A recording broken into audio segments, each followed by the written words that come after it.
City Sport Pods. If I could have ripped the contract up, I would have. We just basically got in too many prima donnas. The atmosphere at times was toxic. Hi there, welcome to the Premier League Storybook with me, Jake Humphrey. And we now turn our attention to the bottom of the division. Welcome to the Great Escapes. Naturally, throughout our Premier League Storybook, we've focused on the teams at the top, the title battles that have shaped our view of English football through the ages. But any fan who's ever experienced their team in the midst of a relegation battle will tell you that it's just as, if not more nervy, than a title chase. And look, I'm a Norwich City fan. I've seen my fair share of relegation scraps over the years. And the elation when your team stays up by the skin of its teeth is almost unmatched. And haven't we seen some great moments down the years? Everton in the 90s, more recently under Frank Lampard. Then there was that pitch invasion at West Brom in 2005, which was a bad day for Norwich.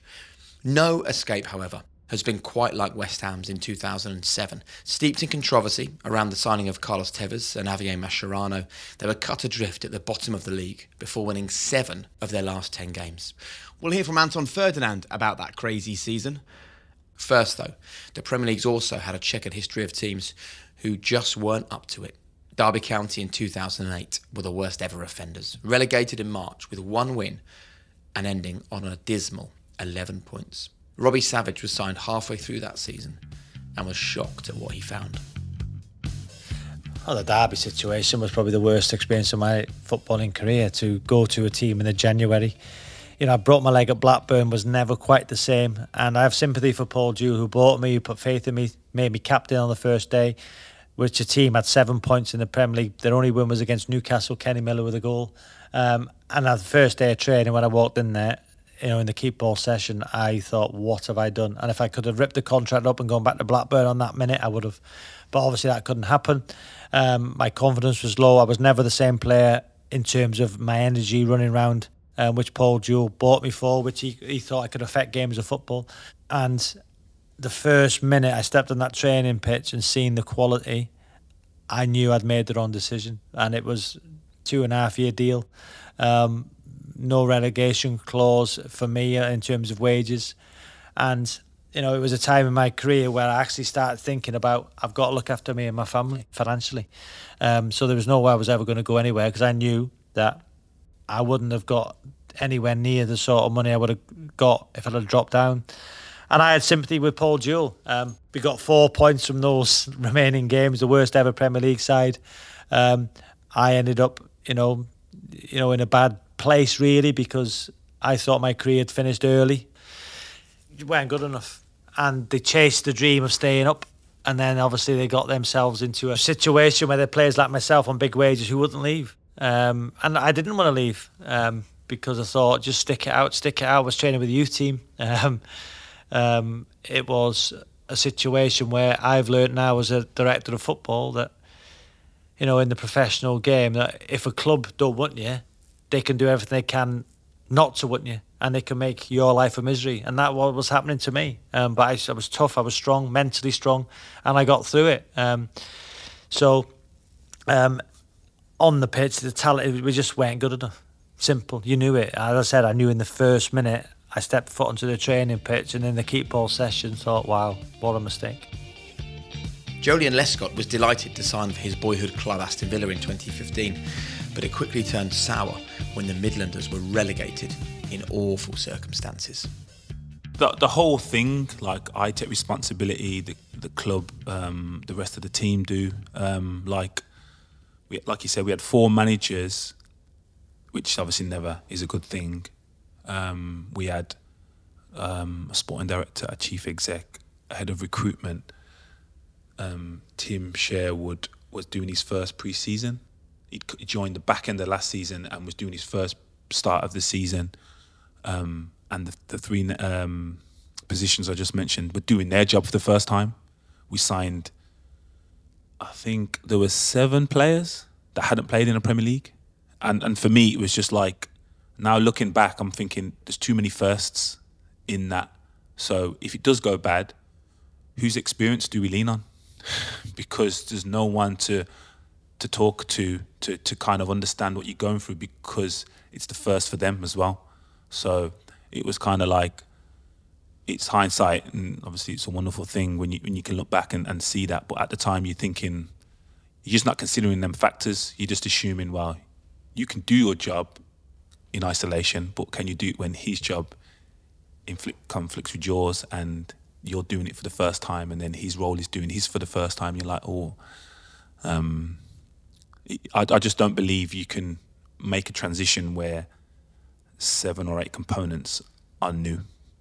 But up until that point, my family had come to pretty much every game, come to watch every club I'd been a part of, and the fans were making it difficult for my family to come.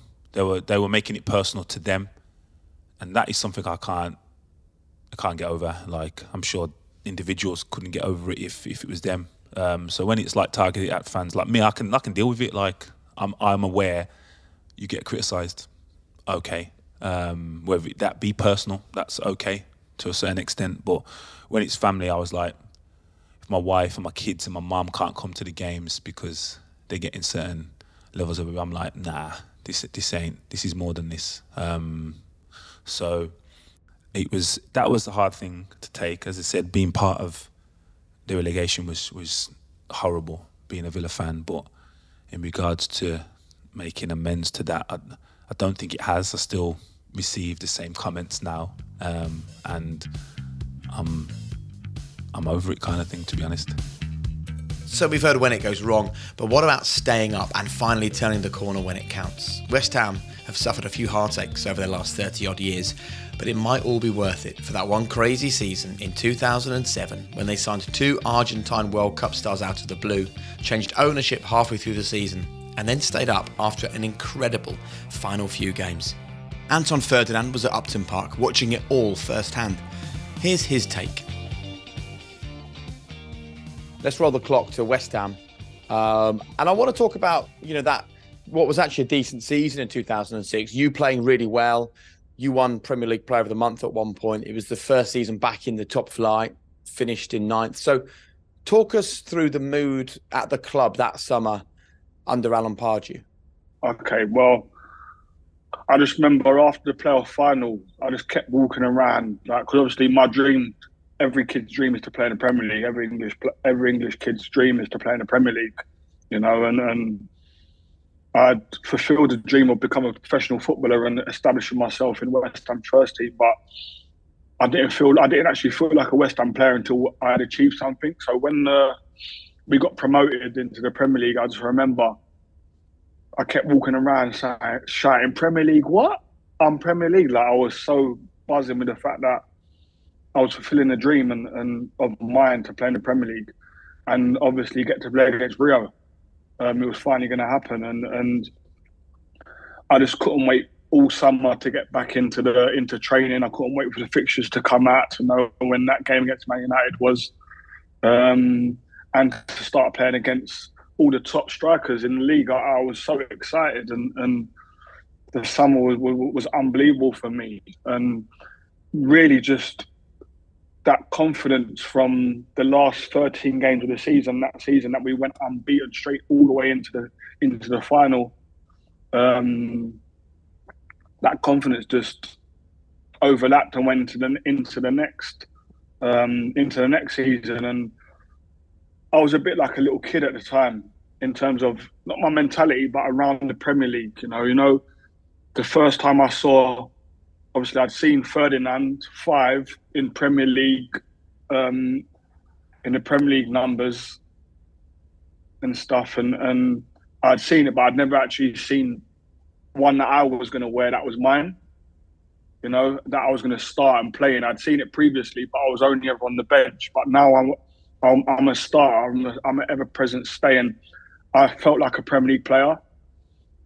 And when I saw it, I was like, and then when I looked at the badges, the Premier League badge on the side, I was like, wow, like this is unbelievable. Like this is actually mine, and I'm actually going to play. And by the way, I can't wait for match of the day. This is going to be unbelievable. But what can't happen is people see me getting. What can't happen is people seeing me getting ragdolled and getting people doing a step over and beating me, because that can't be on match of the day. Because I was thinking of the backlash from my mates from Peckham, and I didn't want to hear it. So But the Premier League, that's what the Premier League done to you. It put you on a pedestal and put you at a level where you was open to be scrutinised, and being scrutinised by fellow players and that never really bothered me. It was more my mates. I was more worried about the banter from my mates, because I've said many a time the reason why I feel lucky that I played in Premier League, because I wasn't the best of my mates, but I was the one who made it. So when I played in the Premier League and played with it throughout my career, I always felt like I was representing them too, So I always wanted to make sure that I'd done, as well as my family, my mates proud, because I knew I was representing my mates that I grew up with who wanted to touch the Premier League like I did. And that's what the Premier League done to you. It put you in a position where people were able to scrutinise you properly. Nice. Well, you did do yourself proud. You got promoted. You had a really good first season back. And then it looked like West Ham were doing something really exciting. Talk to me about when you first heard about two big Argentinian stars joining West Ham the summer after your promotion. When was the first time that you heard, like, we're going to do something exciting here in the transfer window? I didn't hear about it until around. There was whispers happening, I think a week before it happened, but I didn't. No one ever really thought, "Oh, okay, yeah, they're going to come," because you're looking at Tevez and Mascherano, and you're thinking about the clubs that they actually end up at. Yeah, you're not thinking about West Ham.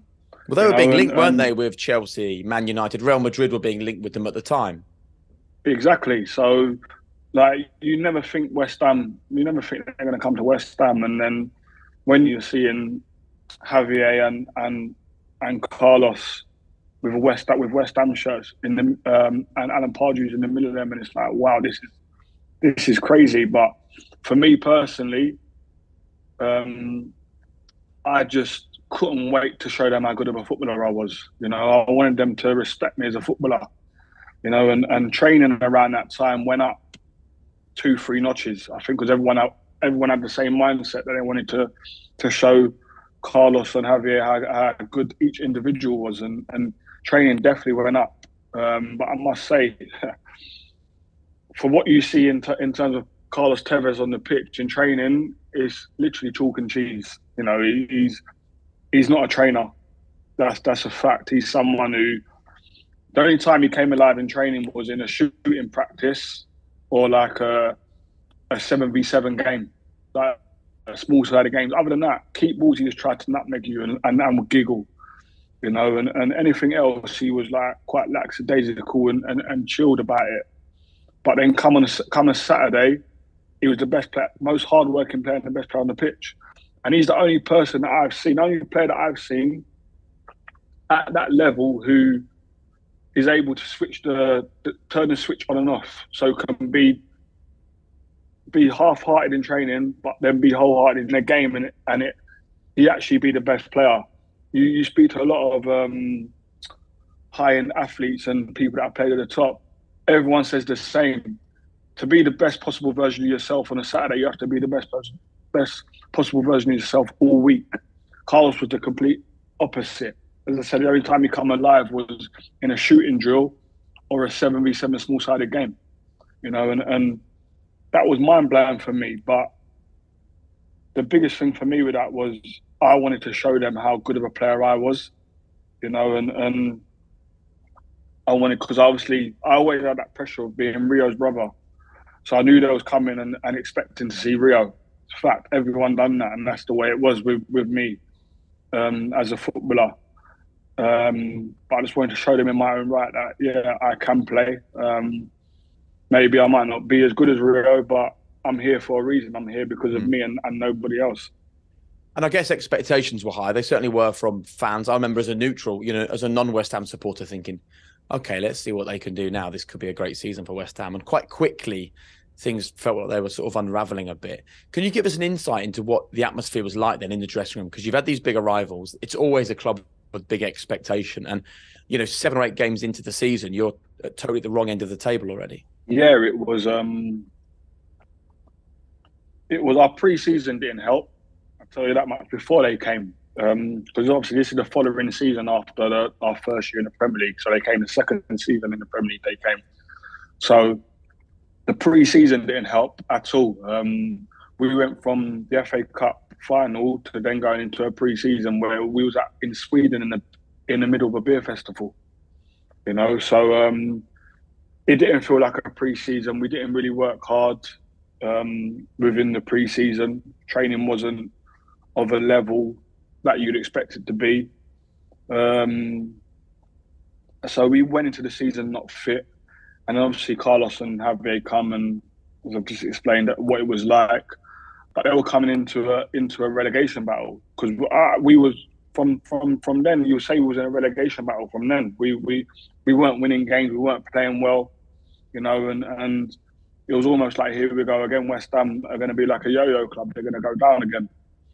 And the atmosphere at times was toxic in terms of, it was good in terms of banter, but in terms of on the pitch, everybody was on separate pages. They weren't on the same page at all, and that evidently is the reason why Alan Pardew ended up getting a sack, and then when Alan Curbishley came in, things didn't get better straight away. They didn't get better at all. And I remember there was a game, and I speak openly about it now, but there was a game against Charlton, and we lost the game 4-0, and it was a big game because Alan Pardew had gone to Charlton and Alan Curbishley had come to West Ham, so they had switched clubs.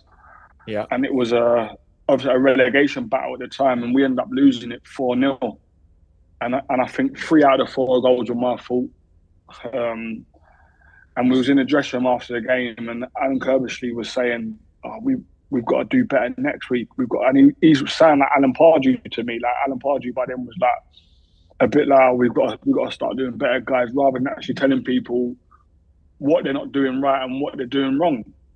And he kept saying, we've got to do better next week, guys. This is what Curbs was saying. And the fan come out of me, and I just lost my head.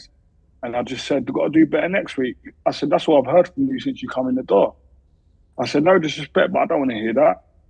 I said, if people ain't doing their job, let them know they're not doing their job. And he was like, well, you ain't doing your job. And I said, well, let me know then. Tell me. And I went on for about another 10 minutes, and I was just saying to her, like, listen, if you can't take it and offer the gaffer, you shouldn't be in this dressing room, because you can't play for this club and you can't play for them fans. So if you don't want to do that, then I suggest you get out. Obviously my language is more colourful than that. But and what was the reaction like from him? I think he just sat there with me, like he was distraught at the time, and that's not something that I wanted to see from a manager. I mean, your manager's meant to be there to lead, and I just thought, you know what, I've had enough of this. And as I said, it was more the fan in me, because I'm a West Ham fan. It was more the fan in me that came out within the dressing room at that time. And I didn't care, obviously, Teddy Sheringham's in the dressing room. There's other people in the dressing room that are more senior to me, but I was just fed up. I was fed up of seeing people, us as a team and the management staff, accepting mediocrity, and said I just had enough of it. And after that game, I'm not saying it's because of me, but after that game, we started having more meetings just as players without the management staff, because we needed to get on the same page within our squad in terms of the players. And I remember the captain at the time, Lucas Neal, doing a meeting with all the lads in the meeting room, and the staff actually tried to come in, and he said, and the captain said, no, this is just the players. So like, we'll see you out there in 15 minutes. And he just basically said to the players, listen, we know we're good enough to stay in this league. We know what we need to do. If we work harder and fight harder than the team we're playing against, we've got enough quality in this room to actually start winning games. But what we're not doing is we're not running. We're not working hard. That's what we're not doing. And at this club, this is what we have to do. And he said, is everyone clear in what I'm saying? Because if you're not on the same page as me, then I'll tell the manager that you're no longer, the squad no longer want you a part of the squad, and you can train with the reserves. Everyone agreed, and after that we started to win games, and our season turned around, and I remember going into the last home game, we was playing Bolton at home when Anelka was there, and obviously Anelka's a top player, and for me, probably the Chelsea Anelka is the hardest player I've ever played against. But I would always not feared playing against Anelka, but I always knew that Anelka was going to be a tough game because I had watched and seen him play against Rio, and at times give Rio a tough time, and I was like, okay, we're playing against Anelka. I'm playing against Anelka. I have to do my job to win this game. Yeah. And we won the game on that day, and I remember doing our walk, our lap of honour after the game because it was the last home game of the season, and I felt embarrassed doing it. And I just remember, like, I don't know, it just felt like the embarrassment of walking around knowing that I had put the fans through this all year, but also we've got a chance to go and stay up, and we're going to Old Trafford next week, and we've got to win that game to stay up. So we'd kept our dreams alive, but the embarrassment as a fan and as a player to walk around that pitch that time was something that still today I know the feeling. It's there with me. And then fast forward a week, we went to Old Trafford, and to be fair, luckily United had already won the league. So they'd rested a few players. I think Rio, Giggsy, Ronaldo, they were all on the bench. I remember, and I think Wayne Rooney was on the bench as well. And I think I played up against Ole Gunnar Solskjaer and Alan Smith on the day. But we went there to win. I went there, and I've always been a firm believer that you go into any pitch, no matter who you're playing, with that mentality of you're going to win today, or you're going to be the best player on the pitch, and you're the best player on the pitch. I've always had that type of mentality, and when we went there and Carl Tevez come up with a goal, and we were defending for our lives at times, and I remember clearing one off the line in the second half, late in the second half, and then to hear that whistle finally go, and we had done it. We had done the impossible because we was in the bottom three around Christmas, and normally teams that are in the bottom three around Christmas don't normally get out of it. Yeah, I think that's the stat, isn't it? That people in clubs in the bottom three don't normally get out of it. And we had done it, and again, the West Ham fan come at me on the day. And what do you put that turnaround down to in that sort of last bunch of games? You won 7 out of the final 9. So obviously this is now a bit of a time after the outburst with Alan Kirbishley. The players have sort of, very interesting, by the way, the players have got together and sort of made sure that they're doing their part of the bargain. But it still took a while for results to turn around. What do you put your fingers on for that last sort of 7 out of 9 games? Because the pressure at that time was massive still. Togetherness. The banter in the dressing room went up a level. We started doing more stuff together outside of the pitch.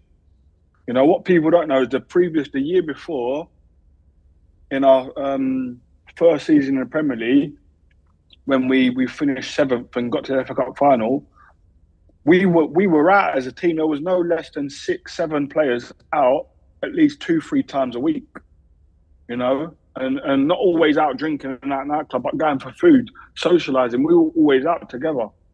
There was a big group of us always out. And then around that time when we started to win games and started to change, and the camaraderie changed, was when we started doing more stuff together. I remember Lucas Neal doing quite a few events for us where we done a thing where he'd incorporate the girlfriends and the wives, because obviously, as we know, there's some players who can't get out all the time because of their family commitments.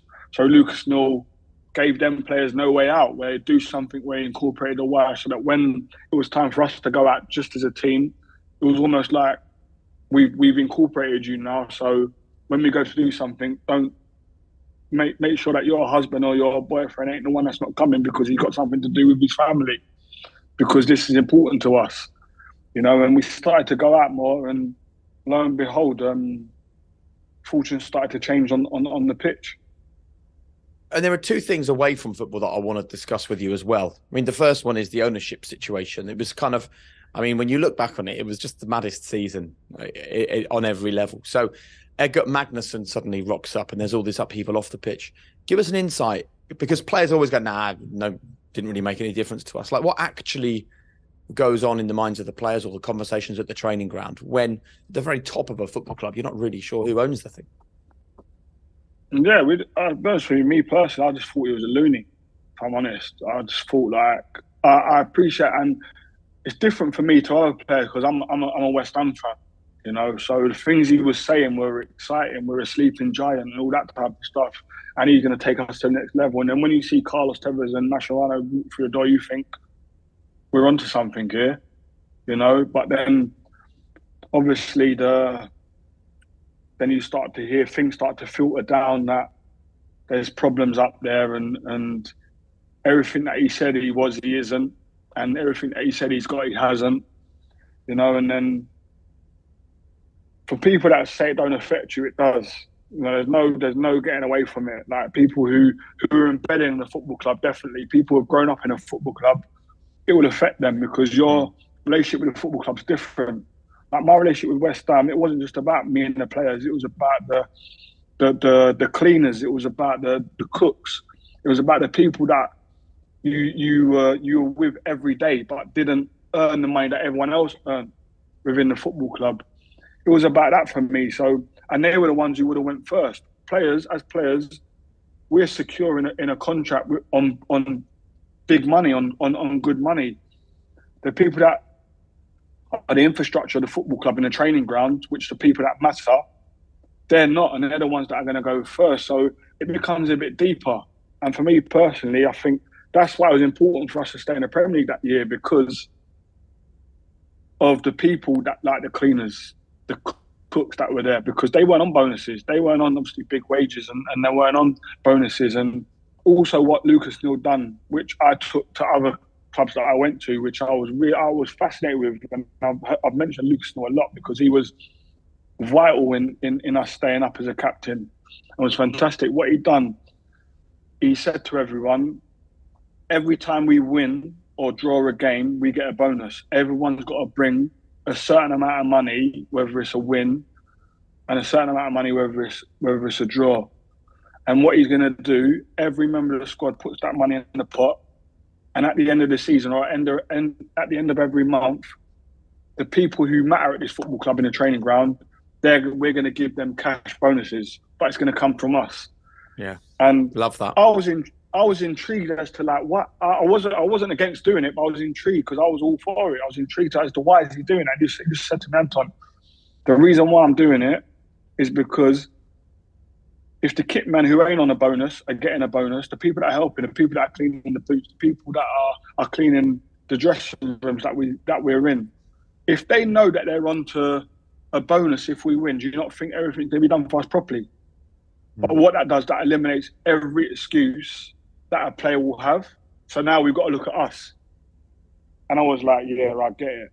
I really get it. And I end up taking that to every club that I've been in a relegation battle. We've ended up doing that. I've done it at Sunderland, and at Sunderland it was unbelievable. And I'm not here to talk about that, but it was unbelievable. The cleaner ended up getting an extension on our house off the back of it when we played West Ham away, and we had to win to finish in the top 10 to get a bigger bonus. You know, Love that. But that's well earned and well deserved. Exactly, but that's what the pressures of footballers, and I think people and fans alike don't understand that we are human beings. We do have feelings. As much as you might see a cold-blooded person and an egotistical person on the pitch, we do think about, and there is a lot of us that think about the inner workings of a football club and the people that we work with every day. You know, and we understand and know that they rely on us, you know, and that's a big factor in especially me as a person, and the squad at that time was more thinking about the people that were in the engine room. So look, you've had a change in ownership, you've had a change in management, you're scrapping for your lives in the Premier League. Can anything else throw a spanner in the works? Yes, we then have that whole court case around the Tevez Mascherano situation. So again, as players, like, how do you deal with that? Do you educate yourselves on what's going on? Did you talk about it a lot? Did you speak to the two players themselves to try and get their side of the story?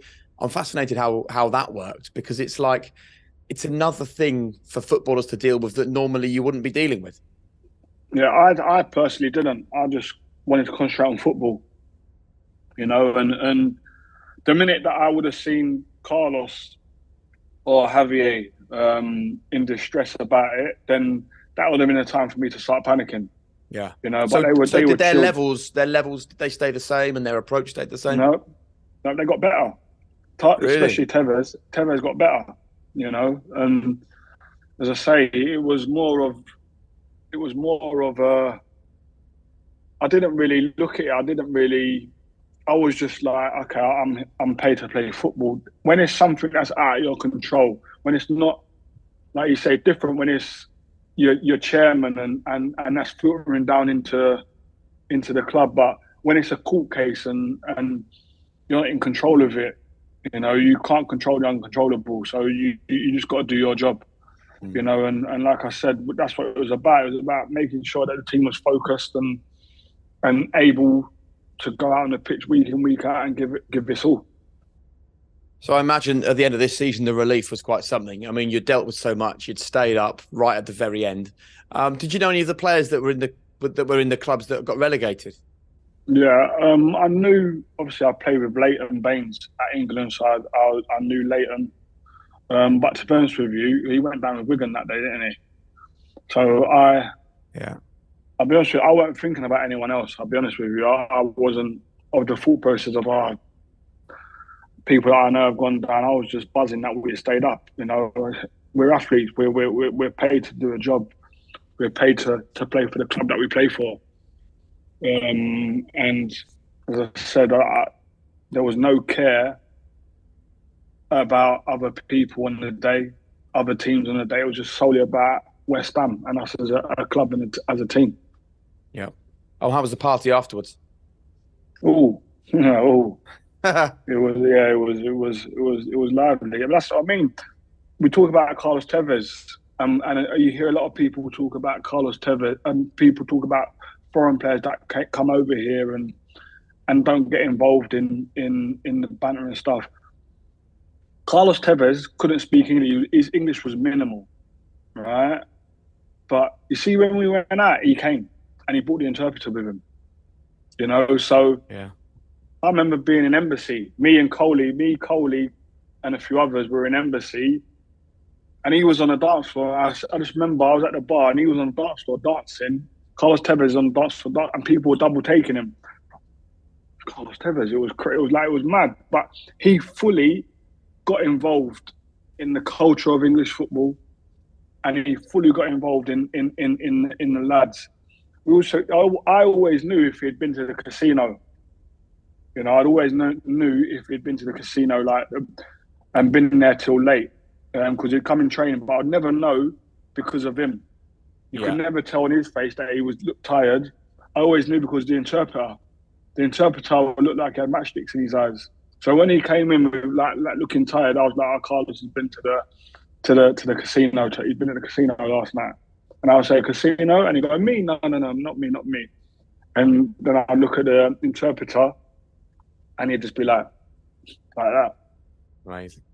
Have you played in a dressing room since that had that sort of level of scrutiny, level of upheaval, but also the passion? I mean, I've heard Marlon Harewood talk about a big fight that happened before the winning run in the dressing room. I don't know how commonplace that was in other clubs that you'd played in, or whether there was a particular sort of fieriness to this team to keep West Ham in the Premier League.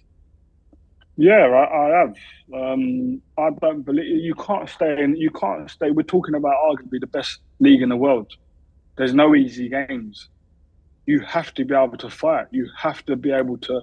But you have to have a togetherness, And for me personally, I think every club that I've been at, or every club that's been in a relegation battle, there has always been a turning point, and it's always started with something happening in the dressing room.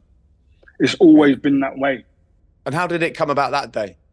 I think Marlon's talking about the Charlton game. It'll be the Charlton game that Marlon's talking about, where I just lost the plot and said it wasn't nothing physical, but I think, as I said, the fan came out of me and the passion and and I was shouting. You know, it was probably aggressive at the Right. time. So he's talking about you when you had the outburst against Kerbishley and that, is he? Yeah. It'll be that he's talking about.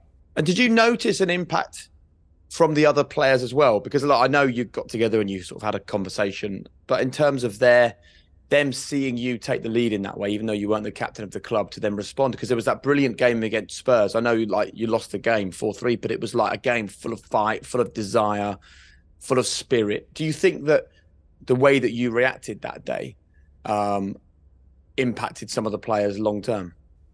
Yeah, massively. And to be fair, I shouldered a lot of the burden that day, because that was the day that it come out in the news of the world that I was in America in a mid-season break when I wasn't meant to be. Yeah, it was the week before we lost to Charlton 4-0. And obviously I said to you, like, 3 out of the 4 goals were my fault, and I was dreadful in the day. And then it come out, we're playing Tottenham, it's a massive derby, it's at Upton Park. And the manager got wind of it the manager got wind of it the day before the game, that I'd gone to America, and I shouldn't have gone, because he didn't allow anyone to go outside of Europe. Yeah. But I went, and so listen, Anton, you were kind of what I would call a cultural architect, right? You led along with other players, you were one of the leaders there. So how did you come to make the decision that it was okay for you to do that? I was young and stupid. I had with the previous manager, Alan Pardew, we was allowed to go anywhere. You know, this was our first break with Alan Kerbishley. So because I was used to being allowed to go anywhere we wanted for that weekend, and it was around my 21st birthday. So, and one of my mates lived and went to university in America, in South Carolina. So I was like, he's throwing me a party for my birthday. Like, I'm going. And I already booked flights. I'd already booked flights for my mates to go. And then I was leaving the Thursday evening. Remember, there used to be a flight from Stansted to New York. Yeah. A direct flight from Stansted to New York of the evening, because there was never evening flights to America. This was the only evening flight. So I went straight from train on the Thursday to get on that flight to New York, and then change and go to South Carolina. But because I had already booked it, and on that Wednesday, the day before I was leaving, there was a sheet of paper just floating around in the dressing room, and it just said, no players allowed to go outside of Europe. It wasn't like it was on the information board. It wasn't on none of the boards or anything. So I was just like, I thought, you know what, as I said, young and stupid, and thought I've paid the money, I'm going. You know, and no one will find out about it. In that party, there was a West Ham fan who went on the blog site. I now know there's American West Ham fan in that party who went on the fan blog sites and was saying, I've just come from Anton Ferdinand's party. It was unbelievable. And somehow the press got hold of it via that, you know. And as I said, I was a leader on the pitch and leader around the dressing room, but I was still, I was 20, 21 at the time, still a kid. Yeah. You know, and as we see and know, we see a lot of kids today do silly things, but all we can ask is that they learn from it. You know, and just leading into that game with Tottenham, Alan Kerbishley pulled me in, and what had happened is the press officer had asked me, like, and I'd been away, and I just said, yeah, I went to Isle of Wight to see my nan and granddad, is what I said to the press officer. And then all of a sudden, Alan Kerbishley calls me in and he goes, I've heard you went away. Like, at first, is it true? And I went, I'm not going to lie to you. Yeah, I went. And I explained to him what I explained to you, why I went. And he just went to me, okay, well, we play Tottenham tomorrow, big derby. We're in a relegation, but we said, obviously, I'm going to get asked questions about it. He said to me, if we win the game, I'll say to the press, I'll let you go. If we lose it, it's all on you, is what he said to me. And it didn't really sink in what he said to me at the time. But I was like, flipping, more than anything, focused on the game. And then as I went to leave the room, went to leave his office, as I put my hand on the door to come out of the office, he went, oh, and by the way, that'll be 6 weeks' wages. So I got 2 weeks' wages for 3 months. Oh, got 6 weeks' wages fine, and then obviously we You got lost the fined game in the 6 last weeks' minute. wages. Yeah, for 2 weeks' wages for 3 months. Right, mate. That is a very, very expensive party. I know. It was unbelievable, Doc. I must admit, it was one of the best parties I've had. It was unbelievable. Was it worth the money? I sit here today and I say yes. Okay, fine. It Life's was. about experiences, and listen. Of course. In the end, West Ham United stayed up, so it didn't cost the team in the end. What an interesting conversation. I don't think any club could have had a crazier season than West Ham had that year. How amazing as well to get the true inside story from Anton. It made me think actually about players in that situation. Just because they're part of a team that ended up going down, it doesn't mean that they're bad players. Peter Crouch had a great career at the highest level, but suffered relegation with Southampton when he was younger, and then much later on at Stoke. Here's the former striker on what the atmosphere is like at a club such as Stoke when they're at the bottom of the league. Oh, understandably, not very good at all. There's points where you look at the games and you think, oh, there's a win there, there's a win there, there's a win there. And then you lose those games and you think, well, we got those 3 left. And you go, well, you got those 2 left. And it feels like you keep ticking down and you can't buy a win. And I always remember, certainly when we went down with Stoke, like we'd be 2-0 up at half time and we'd be battering the team. And you think, we'll go and get 3 or 4. And then half time comes, you go out again and the ascendancy changes. It just changes. And they get 1 and you just go, oh, here we go again. And it's that mentality of like, we're going to lose this. And you just know you're going to lose it. And you think, and then they get a penalty in the last minute, they score, and little things like that just keep going against you. But the reason they go against you is the mentality, I think, and you just can't, it's so hard to get out of it. And you need characters and strong people in your team, and quite often the teams that get relegated don't have them. I went from having the best dressing room in probably I've ever been with to one of the worst, and just players not pulling their weight, players not caring. We just basically got in too many prima donnas, and from, like I say, just probably a workman-like, great attitude, great lads, overachieving ability-wise, to bags of ability and the attitude not being anywhere near it was. And, with those kind of traits, you inevitably get relegated. If players don't care about the place they're playing, then it's going to take its toll and affect the results, and that's exactly what happened. Thanks for joining us on Premier League Storybook for another week. It was great to give the other end of the table the attention it deserves. Tune in next time when we look at arguably the greatest moment in Premier League history, and I'll give you a clue.